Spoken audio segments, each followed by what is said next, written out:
Kompaniyalarda xodimga sharoit yaratish qanchalik xarajat? Bunga sizning fikringiz?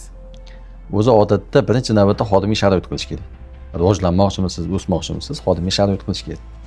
Sababi o'zi bitta yaxshi gap bor. Xodimni ishdagi sharoiti uydan yaxshi bo'lsa, keyin xodim ishga shoshilib keladi. Agar xodimni uydagi sharoit yaxshiroq bo'lsa, uyga shoshiladi. Ko'p biznesmenlar bilan ishlaymiz, kichkina o'rta bizneslar. Ko'p treningga borishadi, juda ham ko'p. Toshkent, Andijon, Farg'ona va hokazo. Trening yomon demoqchi emasman, avvalo aytib qo'yay. Lekin treningga borib keladi, misol uchun marketing qilish kerak, savdo qilish kerak, avtomatizatsiya qilish kerak. Kim qiladi? Xodim qiladimi? Buni xodim qilgandan keyin xodimga sharoit qilish kerak. Borsiz, xodimga umuman sharoit yo'q. Eski kompyuterlar, oshxonasi ham yo'q, даже ofis ham yo'q ko'pchilik.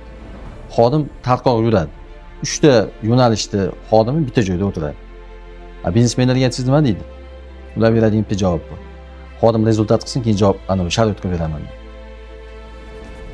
Nabarat emasmi? Xodimga sharoit qilib berib, keyin rezultat so'rash kerak. To'g'ri. O'shani tushunmayman. Ko'pchilikka aytaman, bu yoqimsiz. Tadbirkorlar yoqmaydi bu narsa. Lekin biz boshimizdan o'tkazgan, biz shunaqa ishlaganmiz va shunaqa ishlatganmiz. Boshqa kompaniyada ishlaganimizda ham, ishlatganimizda ham shunaqa qilganmiz va rezultat bo'lgan. Shuni tavsiya qilaman xolos.